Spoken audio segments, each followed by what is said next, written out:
வணக்கம். நான் சாந்தி வெற்றிவேல். இன்னைக்கு உங்களுக்கு கண்ணப்ப நாயனார் பற்றி கதை சொல்ல போகிறேன். நிறைய பேருக்கு தெரிஞ்சிருக்கும். இறைவனுக்கு கண் கொடுத்தார். அவர் ஏன் கொடுத்தாரு, எதுக்கு கொடுத்தாருன்னு தெரியாது. அதே மாதிரி ஈசன் எதுக்காக இந்த விளையாட்டை அவர்கிட்ட விளையாடினாரு அப்படின்றது தெரிஞ்சுக்கணுன்னா இந்த கதையை நீங்கள் கேட்கணும். இந்த கதையில் முதல் விஷயம், நம்ம வாழ்க்கைக்கான பாடம் அழகாக இருக்குது. நம்மளுடைய புராணங்கள் அது நமக்கு ரகசியமாக சொல்லி கொடுக்குது. அதை நம்ம இது வரைக்கும் தெரிஞ்சிக்கல. கண்ணப்ப நாயனார்னா ஆமாம், சிவனுக்கு கண் கொடுத்தார், அவ்வளோதான் தெரியும். ஆனால் அதில் இருக்கிற அர்த்தத்தோடு தெரிஞ்சிக்கும்போது நமக்கு இன்னும் நிறைய வாழ்க்கை ரகசியம் தெரியும்.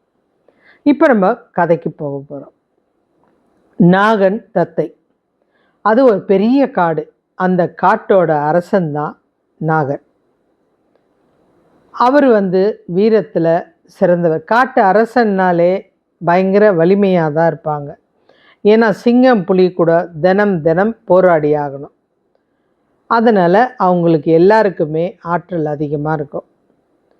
இவருக்கு இவ்வளோ இருந்தாலும் ஒரு வருத்தம் மாத்திரம் இருக்குது. இவ்வளோ பெரிய காடு நமக்கு சொந்தமாக இருந்து என்ன புண்ணியம், நமக்கு இதை ஆள்றதுக்கு ஒரு குழந்தை செல்வம் இல்லையே அப்படின்னு இவங்க குலதெய்வமான முருகப்பெருமான்கிட்ட வேண்டாங்க. வேடர்களின் குலதெய்வம் அப்படின்றது முருகன் மட்டும்தான். ஏன்னா பொண்ணு கொடுத்துருக்காங்க. வள்ளியை எப்போ முருகன் கல்யாணம் பண்ணாரோ அதிலிருந்து இவங்க எல்லாருமே வேடர்கள் யாரை கேட்டாலும் அது முருக பக்தர்களாக தான் இருப்பாங்க. இவங்களுக்கு வேறு எந்த தெய்வமோ கண்ணில் தெரியாது. இவர் அந்த கடவுள்கிட்ட வேண்டுறாரு, என்னுடைய நாட்டை ஆள்றதுக்கு, பின்னாடி காலத்தில் உன் புகழை சொல்கிறதுக்கு எனக்கு ஒரு பிள்ளை மாத்திரம் வேணும். கடவுளுக்கு அன்னைக்கு காது கேட்டுடுச்சு. ஒரு விஷயம் நம்ம தெரிஞ்சுக்கணும். நம்மளுக்கு சில விஷயங்களை கடவுள்கிட்ட கேட்குறோம், அவர் உடனே கொடுத்துட்டா அது நம்ம வாழ்க்கைக்கு நல்லது ஏதோ செய்ய போகுதுன்னு அர்த்தம். ஒருவேளை அவர் கொடுக்கலன்னா அது நமக்கு ஏதோ துன்பத்தை கொடுக்க போகுது. அதனால தான் அவர் அதை கொடுக்க மறுக்கிறாரு. அம்மா கிட்ட சாக்லேட் கேட்குறோம், உடனே கொடுக்க மாட்டாங்க. ஏன்னா யோசிப்பாங்க, கோல்டு வந்துடும், குழந்தைக்கு ஜுரம் வந்துடும், இதனால் குழந்தை அவஸ்தைப்பட வேண்டியிருக்கும், வேணாம் இதை வேணா நீ சாப்பிடு அப்படின்னு ஃப்ரூட்ஸ் கொடுப்பாங்க. அந்த மாதிரி தான் கடவுள். இவங்க கேட்டதுமே கடவுள் உண்மையான பக்திக்கு பதில் சொல்லிடுச்சு. இந்த தத்தை அழகான ஒரு குழந்தைய, ஆண் குழந்தைய பெற்றெடுத்தா. குழந்தை நல்லா வெயிட்டு, தூக்க முடியல, அவ்வளோ திடமாக இருந்ததுனால இவர் குழந்தைக்கு பேர் வைக்கிறதுக்கு முடிவு எடுத்துட்டார். காட்டில் இருந்த எல்லாரையும் கூப்பிட்டு குழந்தைக்கு திண்ணன், திண்ணன்னா திடமானவன் பேர் வச்சு கொண்டாடி குழந்தைய வளர்த்துட்டாரு. இந்த குழந்தைய இன்னும் வலிமையாக ஆக்கணும். எல்லா கலையும் கற்றுக் கொடுத்தாரு. ஓடுறது, கத்தி சண்டை, வால் வித்தை, வேல் வித்தை, வில் வித்தை, எல்லா சண்டையும் கற்றுக் கொடுத்ததில் எல்லாத்துலேயும் அவன்தான் முதன்மையாக இருந்தான். எல்லாத்துலேயும் சிறப்பாக இருந்தான். அதை விட முக்கியம், அவனுக்கு 2 நண்பர்கள் இருந்தாங்க. அவங்க பேர் நாணன், காடன். இந்த 2 பேரும் எப்போவும் திண்ணன் கூடவே சுற்றிட்டு இருப்பாங்க. இந்த 3 பேரும் சேர்ந்து செய்கிற செயல் என்னன்னா, இந்த காட்டை சுற்றி யார் முதல்ல ஓடி வராங்களோ அவங்க தான் ஜெயிச்சதா அர்த்தம். ஏன்னா அது பெரிய காடு. ஆனால் திண்ணன் தான் எப்போவும் ஜெயிப்பான். காற்று மாதிரி வேகமாக ஓடி அந்த குறிப்பிட்ட இடத்துல நின்றுடுவான். அவன் அந்த அளவு சிறப்பாக ஓடக்கூடியவன். ஆனால் அந்த ஓடும்போது அது நாடு இல்லைங்க, காடு. அப்போது முள்ளும் கல்லும் இருக்கும். கால் முழுக்க முள் கல் எல்லாம் குத்தி ரத்தம் வடிஞ்சிருக்கும். ஆனால் அவன் அதை கவனிச்சே இருக்க மாட்டான். அவனுடைய எண்ணம், நான் ஜெயிக்கணும், இந்த காட்டை சுற்றி வரேன்னு சொல்லிட்டேன், செய்யணும். அந்த ஒரு ஆற்றல் தான் அவனை அப்படி சிறப்பாக ஜெயிக்க வைக்குது. இது அவங்க அம்மா பார்த்துட்டு, இவன் ஏன் இவ்வளோ முரடனாக இருக்கான், தன்னுடைய காலில் முள்ளும் கல்லும் பட்டிருக்குதுன்னு கூட தெரியலையே, ஜெயிக்கிறதுல மாத்திரம் குறியாக இருக்கான் அப்படின்னு வருத்தப்படுவாங்க. இந்த அப்பாவுக்கு பையனுடைய வீரமும் துணிச்சலும் தைரியமும் பார்த்ததுமே ரொம்ப சந்தோஷம். தன்னுடைய பூசாரியை கூப்பிடுறாரு. காட்டுக்கு ஒரு பூசாரி இருப்பார். அவரை கூப்பிட்டு, என் பையன்கிட்ட நாட்டை ஒப்படைச்சிடலாம், நான் ஓய்வு எடுக்கலான்னு நினைக்கிறேன். ஓய்வு எடுக்கிறதுனா படுத்து தூங்குறது இல்லை, இதுக்கப்புறம் நிம்மதியாக இறை வழிபாட்டை செய்யலாம் அப்படின்றது தான் அந்த காலத்தில் இருக்கிறவங்க முடிவு எடுக்கிற ஒரு விஷயம். இவ்வளோ நாள் நாடுக்காக போராடினேன், மக்களுக்காக போராடினேன், இனி அதை என் பையன் பார்த்துப்பான், நான் ஓய்வு எடுக்க போகிறேன், இறை வழிபாட்டில் இருக்க போகிறேன் அப்படின்னு நினச்சிட்டாரு.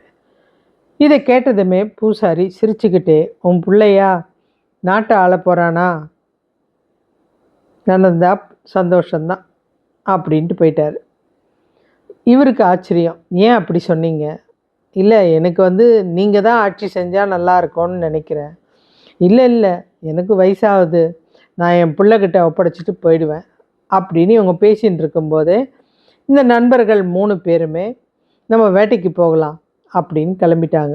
திண்ணன், இந்த நாணன், காடன் 3 பேரும். இவங்க போன இடம் காலஸ்தி மலைக்கு கீழே இருக்கிற காடு. அந்த காட்டில் தான் வேட்டைக்கு போகிறாங்க. அந்த காட்டில் திண்ணன் இறங்கினதுமே, அதாவது நின்னதுமே, அந்த காட்டில் இவன் கண்ணில் படாமல் நிறைய மிருகங்கள் ஓடி ஒளிஞ்சிக்கிச்சு. அப்படின்னா இவன் மேலே எவ்வளோ பயம் பாருங்க. ஏன்னா இவன் குறி வச்சா தப்பாது. இன்னைக்கு ஒரு மிருகம் அவன் கண்ணில் பட்டு இது இன்னைக்கு எனக்கு வேணும்னு நினச்சான்னா அதை அடையாமல் விடமாட்டான். அத்தனை ஆற்றல் அவனுக்கு. அப்போ அவன் கண் முன்னாடி ஒரு பன்னி ஒன்று போகுது. இவனை பார்த்ததுமே அதுக்கு பயம் வந்துருச்சு, வேகமாக ஓட ஆரம்பிச்சுது. விடுவானா? அந்த பன்னியை ஓட விட்டுட்டு நண்பர்கள்கிட்ட சொல்கிறான், நான் அந்த பன்னியை வேட்டையாடி காமிக்கிறேன் அப்படின்னு. அதுதான் ஓடி போயிடுச்சு, வேட்டையாடாமல் விடமாட்டேன் அப்படின்ட்டு போட்டி வச்சுக்கிட்டு இவன் நண்பர்களோடு சேர்ந்து அந்த பன்னியை நோக்கி ஓட தொடங்குறான். ஓட்டத்தில் இவனை யாரும் ஜெயிக்க முடியாது. அந்த காட்டோட எல்லை வரைக்கும் போயிட்டு அந்த பன்னியை கரெக்டாக அம்பு போட்டு வேட்டையாடி கொன்னுட்டான். நண்பர்கள் 2 பேருக்கும் சந்தோஷம். நீ எப்படி சொன்னதை அப்படியே செய்கிற, அந்த பன்னியை கொஞ்ச நேரம் ஓட விட்டுட்டு அதுக்கப்புறம்தான் ஓடினேன், ஆனால் உன் குறி தப்பவே இல்லையே, அவ்வளோ அற்புதமாக வேட்டையாடி இருக்கியே அப்படின்னு எல்லாம் மூச்சு வாங்க நின்னாங்க. இந்த திண்ணனுக்கும் ரொம்ப தலையெல்லாம் வலி, வெயில் வேற. அதனால் சரிப்பா, பன்னியை சுத்தம் பண்ணி நல்லா நெருப்பில் போட்டு எரிங்க, சாப்பிட்லாம், வேக வைங்க அப்படின்னு சொல்லிட்டு அந்த நெருப்பெல்லாம் மூட்டி அதில் அந்த பன்றி இறைச்சியை போட்டு இவங்க அங்கே இருந்த முகலி ஆற்றில் குளிக்க போயிட்டாங்க. குளிக்கும்போது கூட நாணனும் நிற்கிறான். அவன் இந்த திண்ணனை விட கொஞ்சம் பெரியவன், அதனால் அவனுக்கு அந்த இடத்த பற்றியெல்லாம் தெரியும். இந்த முகலி ஆற்றில் குளிச்சுட்டு அப்படி தலையை நிமிர்ந்ததுமே பார்த்தா அந்த மலை கண்ணில் தெரியுது. இது என்ன மலை அப்படின்னு கேட்குறான். உடனே நானன் சொல்கிறான், அது காலத்தி மலை. ஓ அப்படியா, இது வரைக்கும் நம்ம அங்கே போகலையே அப்படின்றான். போகலாம் அப்படின்றான். அங்கே யார் இருக்கா? குடுமி சாமி இருக்குப்பா அங்கே. என்னது குடுமி சாமியா? அது என்னது? அது என்ன பண்ணோம்? அது சாமின்னு சொல்லுவாங்க, அங்கே மேலே தான் இருக்குதுன்னு சொல்லுவாங்க. இங்கே ஒரு பூசாரி ஒருத்தர் இருக்கார், அவர் தினம் போய் அதுக்கு பூஜை பண்ணுவார். அப்படியா, நம்ம இவ்வளோ நாள் எப்படி பார்க்காம போனோம், நம்ம அங்கே போகலாமா? நீ தான் பசிக்குதுன்னு சொன்னீங்க, நம்ம சாப்பிட்டுட்டு போகலாம். இல்லை இல்லை, முதல்ல அங்கே போய் என்ன இருக்குதுன்னு பார்க்கலாம், வா போகலாம் அப்படின்னு இந்த நாணனை கூட்டிட்டு திண்ணன் மேலே கிளம்பிட்டான், மலை மேலே ஏறுறதுக்கு. அவனுக்கு நினச்சதை உடனே செஞ்சாகணும். மலையை நோக்கி பயணம். போகும்போது கேட்குறான், அந்த குடுமி சாமி என்ன பண்ணோம்? அது சாமிப்பா, அவ்வளோதான். அந்த மலை மேலே தனியாக இருக்குது அந்த சாமி. ஐயோ பாவம் அப்படின்வான். உடனே அந்த சாமியார் என்ன பண்ணுவார்? அந்த பூசாரி அவர் தினம் போய் அந்த பூஜை எல்லாம் பண்ணுவார். அதுக்கப்புறம் அவர் இறங்கி போகிறத பார்த்துருக்கேன். தண்ணி எடுத்துகிட்டு போவார், பூ எடுத்துகிட்டு போவார், பழம்லாம் எடுத்துகிட்டு போவார். இவன் அதெல்லாம் கேட்டுகிட்டே மேலே போயிட்டான். மேலே போனதுமே அங்கே நம்ம குடுமிசாமி சிவலிங்கம் அங்கே இருக்குது. அதை பார்த்ததுமே அவனை அறியாமல் உடம்பு சிலிர்க்க ஆரம்பிச்சிடுச்சு. புல்லரிச்சு அப்படியே ஓடிப்போய் அப்பா அப்படின்னு சொல்லி சேர்த்து கட்டி அணைச்சிக்கிட்டான் அந்த லிங்கத்தை, குடுமிசாமியை. குடுமிசாமி, நீங்கள் தனியாக தான் இருக்கியா, உனக்கு பயமா இல்லையா அப்படின்னா. இந்த நாணனுக்கு ஆச்சரியம், இவன் எப்படி பேசுகிறான் அப்படின்னு. ஏன்னா அங்கே இருக்கிறது சிவலிங்கம். ஆனால் இவன் விடாமல் பேசிகிட்டு இருக்கான். இந்த காட்டில் இருக்கிய, உனக்கு பயம் இருக்குமே, விலங்கு எதனா வருமே, நீ எப்படி தைரியமாக இருக்க, கீழே இருந்தால் கூட நான் பார்த்துருப்பேனே, இது வரைக்கும் நான் உன்னை பார்க்காம விட்டுட்டேனே அப்படின்னு படன்னு பேசிக்கிட்டே இருக்கான். அதுக்கப்புறம் இந்த நாணன் சொல்கிறான், நான் கிளம்புறேன், கீழே போகிறேன் அப்படின்னோடனே, இருடா நானும் வரேன். ஏன்னா குடுமிசாமி ரொம்ப நேரமாக வெயிலில் இருந்திருக்கு, நமக்கு பசிக்கிற மாதிரி தானே இதுக்கும் பசிக்கும், அதனால் நம்ம இதுக்கு சாப்பாடு எடுத்துகிட்டு வரலாம், நீ வேணா இதை பண்ணிக்கோ, நான் ஊருக்கு போகணும் அப்படின்னு அவன் கிளம்பிட்டான். இவனும் கீழே இறங்கி வந்துட்டான். சாமி ஜாகிரதையாக இரு, நான் சீக்கிரம் அதை வரேன் அப்படின்னு போயிட்டான். இது முதல் நாள். இறங்கி மலையை விட்டு போயிட்டான். போயிட்டு அங்கே இருந்த அந்த பொன்முகலி ஆற்றில் குளிச்சுட்டு அதுக்கப்புறம் அந்த இறைச்சியெல்லாம் எடுக்கிறான். கடினமாக இருக்குது, இது அந்த சாமி சாப்பிடுமா, கடிக்க முடியுமா தெரியாதே அப்படின்னு கொஞ்சம் கொஞ்சமாக மென்று பார்த்து எந்த இடம் மெத்துன்னு இருக்கோ அதெல்லாம் சேகரித்து கையில் மொத்தமாக அள்ளி வச்சுக்கிட்டான். ஒரு கையில், இன்னொரு கையில் தண்ணி எடுக்கலான்னு பார்த்தா தண்ணி வழிஞ்சிக்கிட்டே இருக்குது. ஏன்னா நம்ம நானன் தான் சொல்லியிருக்கானே, அவர் தண்ணியில் அவரை தூய்மைப்படுத்தணும், திருமஞ்சனம் பண்ணணும் அப்படின்ட்டு அந்த தண்ணியை வாய் நிறைய அடைச்சி வச்சுக்கிட்டு அந்த போகிற போக்கில் நடந்து போகும்போது அந்த வழியில் இருக்கிற காட்டுப்பூவெல்லாம் எடுத்து தலையில் சொருகி வச்சுக்கிட்டு மலை மேலே ஏறி போயிட்டான். நேராக போயிட்டு வாயில் இருக்கிற தண்ணியை அந்த லிங்கத்து மேலே உமிழ்ந்துட்டு காலாலேயே ஒரு தொடச்சி விட்டுட்டு தலையில் இருக்கிற பூவெல்லாம் எடுத்து அந்த சாமி மேலே வச்சுட்டு தான் கொண்டு வந்த இறைச்சியெல்லாம், அதாவது சுவைச்சி பார்த்து எது மெத்துன்னு இருக்கோ அதெல்லாம் அங்கே வச்சான். இது தினம் நடக்குது. இந்த இடத்துக்கு வர அந்த சிவபக்தர் சாமி கும்பிட்றவர் இதை பார்த்ததுமே அவருக்கு ரொம்ப வருத்தம். ஏன்னா நம்ம தினமும் சந்தனமும் விபூதியும் கொண்டு அபிஷேகம் பண்ணுறோம், அதுக்கப்புறம் பழங்களை வைக்கிறோம், வாசனை பூக்களை போடுறோம். இந்த ஈசனை இப்படி யார் இப்படி அசிங்கப்படுத்திட்டு போகிறது, கொஞ்சம் கூட ஈவிரக்கமே இல்லையே அப்படின்னு அவருக்கு கோபம். அதனால் அவர் கடவுள்கிட்டயே கேட்க ஆரம்பிச்சிட்டாரு, கடவுளே இது என்ன கொடுமை, நான் உன்னை எவ்வளோ அழகாக பார்த்துக்கிறேன், ஆனால் உன்னை இப்படி ஒருத்தன் அசிங்கப்படுத்துகிறானே, அவனெல்லாம் சும்மாவே விடக்கூடாது அப்படின்னு சொல்லும்போது அன்னைக்கு இரவு இறைவன் அந்த சிவபக்தருடைய கனவுல வராரு. அந்த பூஜை பண்ணுறாருல்ல, அவருடைய கனவுல வராரு. அன்போட ஆழத்தை நீ தெரிஞ்சுக்கணும், அதனால் ஒரு 2 நாள் நீ மலைக்கு மேலே அங்கே ஒரு மரம் இருக்குது, அந்த மரத்தில் ஒளிஞ்சிருந்து கவனிச்சுப்பார் அப்படின்னார். இவன் போகும்போதே தனக்கு உண்டான ஆகாரத்தெல்லாம் எடுத்துகிட்டு, ஏன்னா 2 நாள்னும் போது பசிக்கும் இவனுக்கு, எடுத்துக்கிட்டு நேராக அந்த மலைக்கு போயிட்டான். அந்த மரத்து மேலே ஒளிஞ்சு உக்காந்துட்டான். மறுநாளும் இந்த திண்ணன் நைட்டு முழுக்க இந்த உணவை கொடுத்தான் இல்லையா, அதுக்கப்புறம் அங்கேருந்து போல ஈசன்கிட்டயே சொல்லிட்டான், இந்த காட்டில் நீ எப்படி தனியாக இருப்ப, உன்னை தனியாக விடுறதுக்கு பயமாக இருக்குது, ஏன்னா ஏதாவது விலங்கு உன்னை ஏதாவது பண்ணிடுச்சுன்னா என்ன பண்ணுறது அப்படின்னு சொல்லிட்டு அங்கேயே வில்லோட உட்காந்துட்டான். அந்த சாமிக்கு காவலாக நான் இருக்க போகிறேன், என் குடுமி சாமிக்கு நான் தான் காவல் அப்படின்னு அங்கேயே உட்காந்துட்டான். சும்மா உட்காரலங்க, சதா பேசிக்கிட்டே இருக்கான்.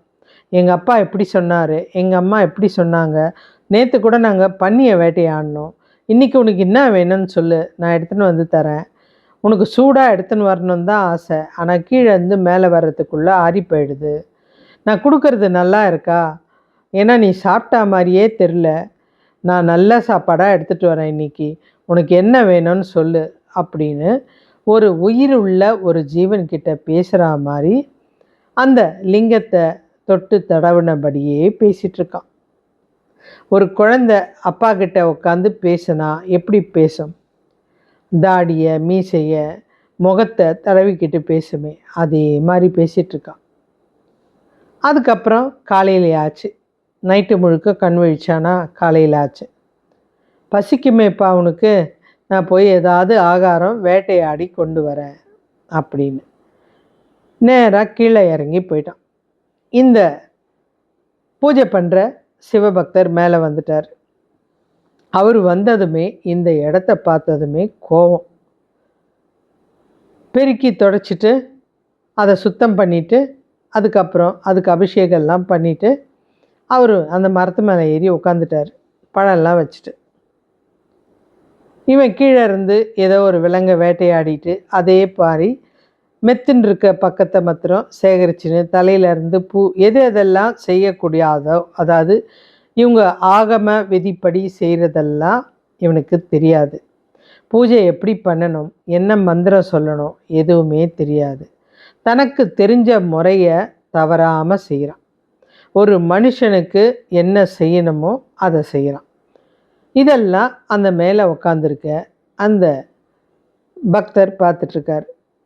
இவர் நேராக வந்தான், வாயில் இருக்க தண்ணியை எடுத்து ஊற்றினான், ஒரு காலில் அதை தள்ளி விட்டான், அதுக்கப்புறம் தலையில் கொண்டையில் இருக்கிற முடியெல்லாம் எடுத்து போட்டு குழந்தைக்கு ஊட்டுற மாதிரி அந்த இறைச்சியை சிவலிங்கத்துக்கு வாய்க்கிட்ட வச்சு வச்சு எடுக்கிற மாதிரி அந்த வாய்க்கிட்ட வைக்கிறது, சாப்பிட வைக்கிறது. சாப்பிடுப்பா, சூடாக இருக்கும், உனக்காக தான் கொண்டு வந்தேன், நல்லா இருக்கா, உனக்கு பிடிச்சிருக்கா அப்படிலாம் அவன் கேட்குறத இவர் பார்க்க பார்க்க இவருக்கு ஆச்சரியமாக இருக்குது. இது தொடர்ச்சியாக ஒரு 2-3 நாள் நடக்குது. இந்த பக்தருக்கு இது பிடிக்கல. ஈசன்கிட்டயே கோபமாக சொல்லிட்டாரு, நான் எவ்வளோ விசேஷமாக உங்களுக்கு பார்த்து பார்த்து பூஜை பண்ணுறேன், எவ்வளோ சுத்தமாக குளிச்சுட்டு வரேன், இவன் கொண்டு வந்து வாயிலேருந்து ஊற்றுற தண்ணி மென்னுட்டு வந்து கொடுக்குற அந்த இறைச்சி உனக்கு சுவையாக இருக்கா, எனக்கு புரியல ஈசனே, நீ எதை பக்தின்னு சொல்கிறேன்னு எனக்கு புரியல. அவன் தலையில் வச்சுருக்க பூவை கொண்டு வந்து உன் தலையில் போடுறான், காலில் அந்த இடத்த தள்ளி விடுறான், இதெல்லாம் நீ எப்படி ஏற்றுக்கிட்டு இவனை ஒரு சிறந்த பக்தன்னு சொல்லுவ அப்படின்னும்போது கடவுள் திரும்பவும் சொல்கிறாரு, நீ என்ன இதுக்குள்ளவே முடிவெடுத்தா எப்படி, இன்னைக்கு 6வது நாள் வா அப்படின்னு. இந்த 6வது நாள் இவன் மேலே போய் ஒளிஞ்சு உட்காந்துருக்கான். அதே மாதிரி இந்த திண்ணன் வந்து எல்லா உணவையும் வச்சுட்டு திரும்பி பார்க்கும்போது இந்த லிங்கத்திலேருந்து இடது கண் பக்கமாக ரத்தம் வருது. அதை பார்த்ததுமே, யார் உன்னை அடித்தது, நான் இல்லாதப்ப யார் உன்னை நெருங்குற தைரியம் வந்துச்சு, உன் கண்ணில் ரத்தம் வருதே, காயமாயிடுச்சா, உனக்கு வலிக்குமே அப்படின்னு குழந்தைகிட்ட பேசுகிற மாதிரி பேசிக்கிட்டே இருக்கிறான். போய் பச்சையில எல்லாம் கொண்டாந்து அந்த கண்ணு மேலே ஊற்றுறான். அதுக்கப்புறம் கொஞ்சம் யோசிக்கிறான். அவங்க அப்பா சொன்ன ஒரு விஷயம், யாராவது உனக்கு பதிலடி கொடுத்தா பதிலுக்கு பதில், உனக்கு காயப்படுத்தினா அவங்கள காயப்படுத்து, உன்னை மகிழ்ச்சியாக பார்த்துக்கினா நீ மகிழ்ச்சியாக பார்த்துக்கோ, பதிலுக்கு பதில் கொடு, அப்போ தான் நீ உயர முடியும் அப்படின்னார். எதுக்கும் பதில் கொடுக்காம இருக்காத அப்படின்னு. அந்த பதிலுக்கு பதில் இவன் புரிஞ்சுக்கிட்டது, உனக்கு கண்ணு போச்சா, என் கண்ணை உனக்கு தரேன் அப்படின்னு அந்த வலது கண்ணை டக்குன்னு தோண்டி, ஏன்னா இந்த பச்சிலைக்கும் அந்த ரத்தம் வர்றது நிற்கலை, அப்போ நான் பதிலுக்கு இந்த கண்ணுக்கு பதிலாக வேறு கண் உனக்கு அப்பி வச்சிட்டேன்னா உன்னுடைய ரத்தம் வர்றது நின்றுடுமே அப்படின்னு இடுப்பில் வச்சுருந்த அந்த அம்பை எடுத்து ஒரு கண்ணை தோண்டி அந்த ரத்தம் வர கண்ணில் வச்சு ஒரு அப்பிட்டான். இதை பார்த்ததுமே அந்த சிவபக்தருக்கு நடுக்கமே வந்துருச்சு, கண்ணு கலங்க ஆரம்பிச்சிருச்சு. அதோட நிற்கலைங்க, அடுத்த கண்ணில் இருந்து ரத்தம் வர ஆரம்பிக்குது. யோசிச்சு பாருங்க, இப்போ வலது கண்ணு தோண்டினதுனால இவனுக்கு எவ்வளோ வலிக்கும். ஆனால் அதை விட இந்த ரத்தத்தை துடைக்கிறதுல அவனுடைய எண்ணம் இருக்குது. அதை துடைக்க ஆரம்பிக்கிறான்.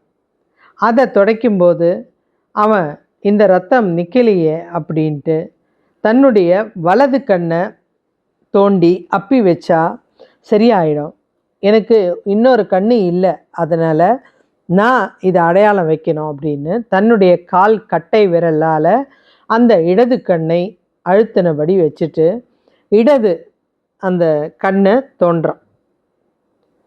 தோண்டி அந்த கண்ணை வைக்கிறதுக்கு போகும்போது நில் கண்ணப்பா அப்படின்னு ஒரு சத்தம் கேட்குது.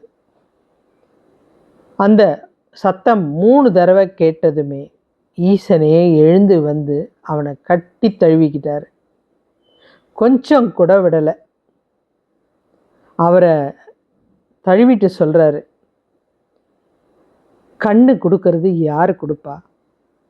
ஒரு மகனுக்கு தந்தை கொடுக்கக்கூடியது தான் கண் அப்படின்ற அறிவு கண். அதை நீ எனக்கு கொடுத்துட்ட. இன்னையிலேருந்து என்னுடைய அப்பனா உன்னை ஏற்றுக்கிட்டேன். இன்னையிலேருந்து கண்ணை கொடுத்த அப்பன் நீ தான் கண்ணப்பன் அப்படின்றார். இந்த பக்தியோட ஆழம் ரொம்ப அதிகங்க. இவன் அந்த இடத்துல அவரை லிங்கமாக கல் லிங்கமாக பார்க்கல, உயிருள்ள ஒரு ஜீவனாக பார்த்தான். இந்த இடத்துல உங்களுக்கு சொல்ல வேண்டிய ஒரு விஷயம் இருக்குது. இவன் நாட்டை ஆட்சி பண்ணுறதுக்கு வாய்ப்பு கிடைச்சோம், அவனுடைய எண்ணம் திடீர்னு மாறிச்சு. இந்த கூட வந்த 2 நண்பர்களும் அவன் வரமாட்டேன்றான் அப்படின்னு சொல்லும்போது அவங்க அப்பா சரி அவனுக்கு ஏதோ கொஞ்ச நாள் பக்தி இருக்குது, அது மாறிடும் அப்படின்னு நினச்சா அவனுக்கு அதிலிருந்து மீண்டு வர வழி தெரியல. ஏன்னா அவன் ஒரு குறி வச்சான்னா அதிலிருந்து தப்ப மாட்டான். அடுத்தது தூய்மையான அன்பு. அந்த தூய்மையான அன்பு இந்த உலகத்தில் நிறைய பேர்கிட்ட கிடையாது. நான் சொல்கிறத தப்பாக நினச்சிக்காதீங்க. தூய்மையான அன்புன்றது நமக்கு அன்பு வரும்போது கடவுளை ஆசையாக கொஞ்சிரும், எனக்கு இதை செய்ப்பா அப்படின்றோம். அதே துன்பத்தை கொடுக்கும்போது கோவப்பட்டு திட்டுறோம். ஆனால் இவனுக்கு அன்பும் தெரியல, கோபமும் தெரியல. எதிர்க்க இருக்கிறது ஒரு குழந்தை. அந்த குழந்தையை எப்படியெல்லாம் சமாதானம் படுத்தணும், அந்த தூய்மையான அன்பு. இந்த குழந்தைய குளிக்க வைக்கணுமா, அதுக்கு இப்படி தண்ணியை எடுத்துகிட்டு போகிறது தப்பு அப்படின்னு தெரியல. அதுக்கு பூ வைக்கணுமா, அதை நம்ம தலையில் சொருகிட்டு போகிறது தப்புன்னு தெரியல. ஆனால் எல்லாத்துலேயும் உண்மையான அன்பு இருந்தது. என் குழந்தைக்கு பசிக்கும், அந்த குழந்தை சாப்பிட முடியாமல் போச்சுன்னா கடினமாக உணவாக இருந்தால் எப்படி மெல்லும், தன்னுடைய குழந்தை இருந்தால் எப்படியெல்லாம் பார்த்துப்பானோ அந்த விதத்தில் ஈசனை பார்த்தான். அந்த அன்பு நிறைய பேர்கிட்ட கிடையாதுன்றதை தான் சொன்னேன். நம்மளுடைய ஆசைகள் எந்த கடவுள் நிறைவேற்றுதோ அதை தான் நம்ம வழிபடுறோம். சில கடவுள் நம்மளுக்கு கொடுக்கலனா நமக்கு அந்த கடவுள் மேலே வெறுப்பு வருது. இந்த கடவுள் அவன் எந்த வித எதிர்பார்ப்பும் கேட்கல. இந்த கடவுளை என்னுடைய குழந்தையாக பார்க்குறேன். இதை நான் எந்த இடத்துலையும் அது கல்லுன்னு விட்டுட்டு போக மனசு வரல. யாராவது கடிச்சிருவாங்க, யாராவது துன்புறுத்துவாங்க, நைட்டெல்லாம் தூங்காமல் காவல் காக்கிறது, இதெல்லாம் இவன் பண்ணுறது தான் தூய்மையான பக்தி. அடுத்தது எல்லையற்ற தியாகம். எல்லையற்ற தியாகம்ன்றது என்ன அப்படின்னா, ஒரு கண் வலிக்குது, இப்போ அந்த கண்ணில் ரத்தம் வரும்போது அது கல்லு தானன்னு போக முடியல, தன்னுடைய கண்ணை எடுத்து கொடுத்துட்டான். அப்போ அந்த வலி எப்படி இருக்கும், அந்த வலியிலையும் அடுத்த கண்ணு உனக்கு ரத்தம் வருது, அது உனக்கு வலிக்குமே. இவனுடைய வலியை விட பிறருடைய வலியை உணர்ந்தவன். இதை நீங்கள் முக்கியமாக புரிஞ்சிக்கணும். இதை புரிஞ்சிக்கக்கூடிய சக்தி தாய்க்கும் தந்தைக்கும் தான் இருக்குது. தனக்கு ஒரு குழந்தைக்கு ஒரு சின்ன காயன்னா கூட அந்த காலை எடுத்து மடியில் வச்சுக்கிட்டு இது வலிக்குமே ராஜா அவனுக்கு அப்படின்னு சொல்கிற அந்த பக்தி, தாயோட பக்தி இவர்கிட்ட இருந்தது. அடுத்தது இலக்கை தீர்மானம் செய்கிறது. இவனுடைய கவனம், அதாவது முதல் கண்ணு வச்சாச்சு, அந்த வலியை அவனால் தாங்க முடியல. இருந்தாலும் அந்த அடுத்த கண்ணை கொடுக்கணும் போது அவனுடைய கவனம் சிதறலை. கரெக்டாக அந்த இடத்துல அதை பொருத்தனம், இல்லைன்னா வீணாயிடும் அப்படின்னு கட்டை விரலால் அந்த 2வது கண்ணில் வழிகிற ரத்தம் வழிகிற அந்த கண்ணு மேலே அடையாள குறி வச்சுட்டு தான் அடுத்த கண்ணை தோண்டவே செய்கிறான். அந்த கடவுள் மேலே வச்சிருக்க அந்த ஈடு இணையில்லாத பக்தி எந்த இடத்துலையும் சிதறாமல் இருக்கு.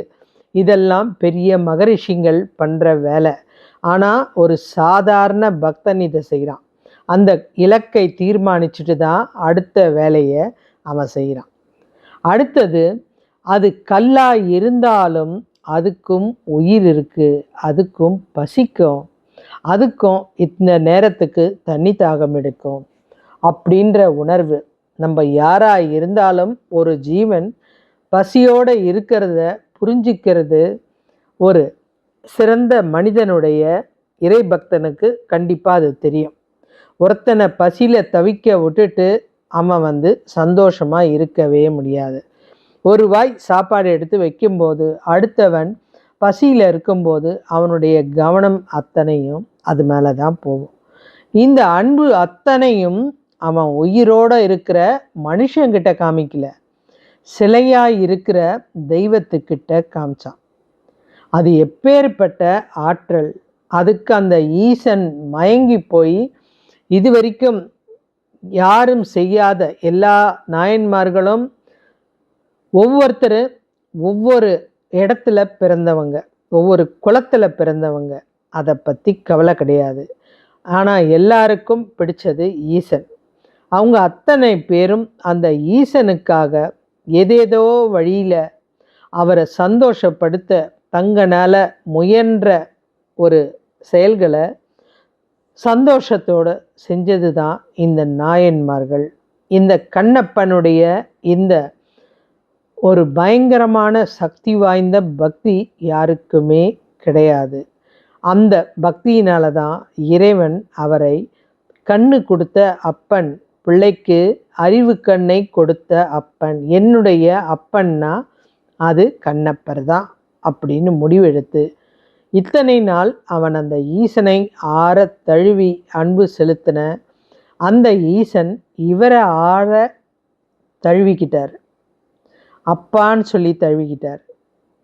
அவருக்கு எவ்வளோ நாள் அந்த ஆசை இருக்கும். தந்தையோட இடத்தை யாராலையும் பூர்த்தி செய்ய முடியாது. ஆனால் ஒரு சாதாரண வேட குலத்தில் இருந்த இந்த பக்தன் அந்த லிங்கத்துக்கு தந்தையாய் இருந்து ஒவ்வொரு செயலையும், என் குழந்தைக்கு இது கடினமாக இருக்கும், இது இப்படி இருக்கணும், என் குழந்தை தனியாக இருக்குது, அதுக்கு பாதுகாப்பு வேணும், அதுக்கு பசிக்கும், அதை எப்படி பார்த்துக்கணும், அப்படி பார்த்துக்கணும், அந்த குழந்தைக்கு வெறுப்பு வராமல் கதை சொல்கிற மாதிரி அன்னைக்கு நடந்த விஷயத்த சொல்கிறது தான் இந்த கண்ணப்ப நாயனாருடைய பக்தி. இதிலிருந்து நீங்கள் புரிஞ்சிக்க வேண்டிய ஒரு விஷயம், இந்த கண்ணப்ப நாயனார் அதுக்கப்புறம் ஈசனோட கலந்துட்டார், இந்த நாயன்மார்களில் ஒருத்தராக மாறிட்டார். நம்ம புரிஞ்சிக்க வேண்டிய ஒன்று, பக்தின்றது ஆடம்பரமாக செலவு செஞ்சு பூஜை செஞ்சு கோயிலுக்கு போய் விழா எடுத்து பூஜை பண்ண வேண்டியது கிடையாதுங்க. உண்மையான பக்தி நீங்கள் எந்த இடத்துல இருந்தாலும் எல்லா இடத்துலையும் ஈசன் இருக்கான், அன்பே சிவம் அப்படின்னு உணர்ந்து யாருடைய மனசையும் துன்புறுத்தாமல் அந்த ஒவ்வொரு விஷயத்தையும் இவன் கவனித்த மாதிரி ஒவ்வொரு உயிரையும் நம்ம அந்த மாதிரி பார்த்துக்கிட்டோம்னா அந்த அன்பு இருக்கிற இடம் தேடி ஈசனே வந்துடுவான். அதை தான் அன்பே சிவம். எந்த இடத்துல அன்பு ஊற்று, அதிகமாக இருக்கோ அந்த இடத்துல ஈசன் வந்துடுவான். முதல் பக்தனுக்கு அவனும் இதே மாதிரி தான் பூஜை பண்ணான். அவனுக்கு ஏன் ஈசனுடைய அருள் கிடைக்கல அப்படின்னா, அவன் அதை பூஜையாக செஞ்சான். ஒரு இடத்துல கூட அது ஒரு உயிராக இருக்கும்னு நம்பலை. நம்பிக்கை இல்லாத எண்ணம். அடுத்தது அவன் கொண்டு வந்து வச்சாலும் போகும்போது அந்த சிலை என்ன ஆகும் அப்படின்ற எதிர்பார்ப்பு இல்லாமல் போய்கிட்டே இருந்தது தான். இந்த பக்தி தான் இந்த கண்ணப்ப நாயனாரை ஈசனுக்கு தந்தையாக வச்சது. நன்றி.